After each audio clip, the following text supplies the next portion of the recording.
I bet you barely clicked on this video because this lens and the other lenses in its collection have been covered by just about every YouTuber out there.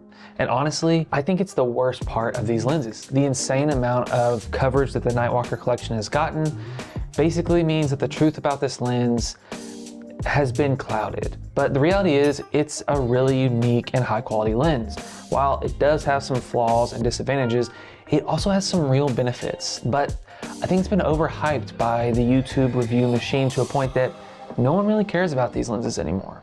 So in this video, I'm gonna give you a no BS review of the Sirui Nightwalker 16mm T1.2 and give you a clear look at it as a budget cinema lens. Now, of course, some disclosure, Sirui sent me this lens and I'm able to keep it, but that isn't based on the review. They don't have any input in what I'm gonna say, and they don't get to see the video before it's published. Like, it's solely my opinion. And I've been using this lens for the better part of 2-3 months. And to prove that Sirui has no say in this video, I'm gonna start with the cons. Now, for starters, the close focus distance of this lens is not very close, okay? It's honestly my least favorite part of this lens. And to the average user, it may not be an issue, but for someone who loves those wide but close shots where the subject is super close to the lens, this is a pretty big drawback for me.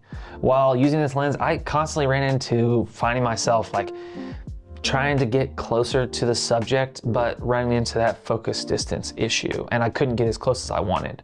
But on the same note, given that these lenses only cover Super 35, I kind of wish it was a little bit wider as a focal length. I know that would probably change a lot about how the actual lens is made, but I love a good 12mm on a Super 35, and I definitely notice a difference when shooting with this lens. It's kind of crazy to say, but it just doesn't feel wide enough for me in some scenarios. I do wish, however, that the Nightwalkers actually covered full frame. I don't know if there's actually been a test out there testing all their coverage. I know they offer the lenses in Sony E-mount and L-mount, which oftentimes those cameras are full frame, but I'd pay double the price for a full frame version of this lens. But the last con of this lens is something I touched about earlier in the video, and it's the immense coverage that they've received on YouTube. Honestly, I think it kind of hurts the lens in my opinion, because everyone covering these lenses is not really the target audience for the collection, but they're still talking about them. And honestly, I think that it creates a weird narrative around the lenses. There are some things I do love about these lenses though, so let's get into the pros. Now, I think it goes without saying that the T1.2 iris is a game changer for these lenses and the Nightwalkers as a whole. This feature alone draws me to them because although I don't shoot wide open all the time, having that super fast iris really means that your stopped down clean look is much lower than other options, which can be super helpful, especially if you need different looks in a single lens. And when we're talking about a stopped down clean look, what I mean is most lenses wide open are not gonna have their best performance. So if your lens is a T2.8, then you're probably gonna need to stop down to something like T4 to actually get a clean look out of the lens. But when your iris or aperture goes as low as T1.2, that means your stop down clean look is actually T2 or T2.8.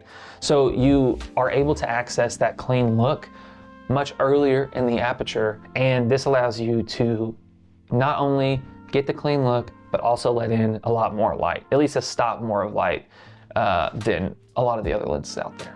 But when it comes to different looks in a single lens, that is one of the things I love most about these lenses, because this lens has two very different looks in my opinion.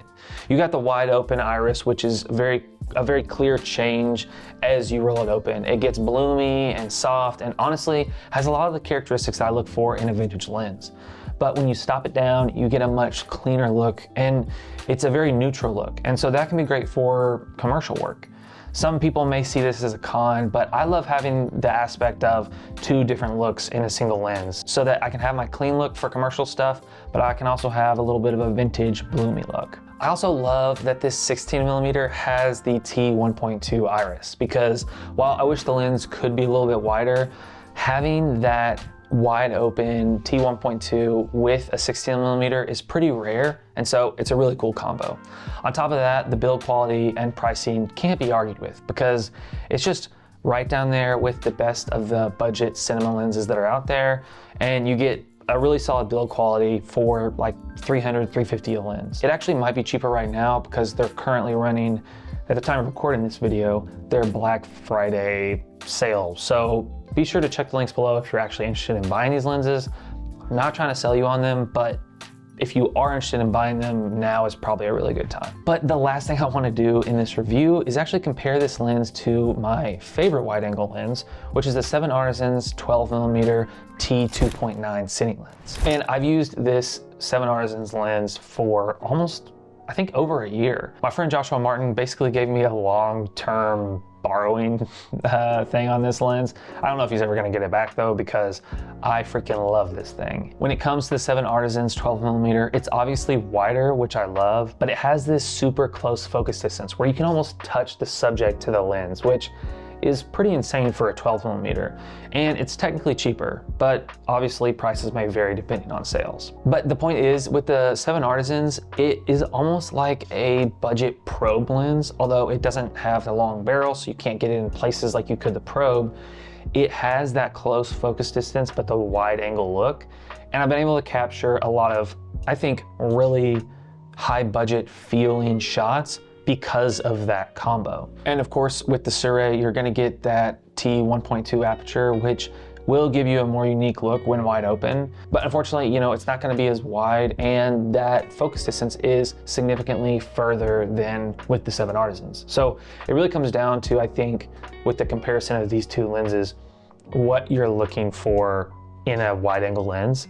And if you find yourself wanting to get those shots where your subject is super close, kind of like some Chivo type cinematography shots, then I think that the 7 Artisans would be the move.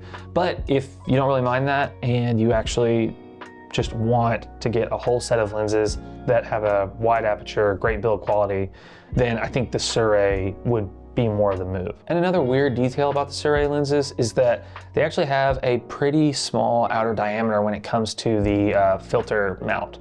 So you can run 65mm filters or do a step up to, I think, 77mm, which is the general, I think, it's not a standard, but you see it as a common outer diameter with a lot of photo lenses. And these filters are significantly cheaper than the 80mm outer diameter, which is what the 7 Artisans has.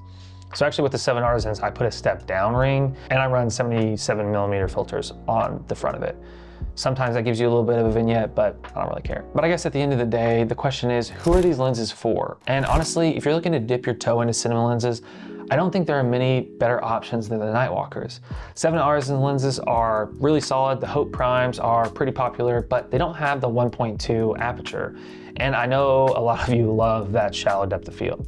But I also think these lenses have a place in a filmmaker's kit who wants a full set of primes, but doesn't always shoot with cinema lenses. Since you get a full set of these for probably less than some G Master lenses out there, it could be an easy thing to pick up and have a solid set of cinema primes in your kit for those projects where you decide, I want to shoot cinema primes. But I'm not trying to sell you on these lenses at all, because honestly, if you're a working cinematographer and you're consistently shooting commercials, narrative work, and you're planning on shooting with any camera that's bigger than a mirrorless body, I would not suggest buying these lenses. They only come in mounts that are mirrorless mount specific. So because of that, you could buy a whole set of lenses and then not be able to use them on your next big project if you're renting a larger camera that doesn't have these mounts.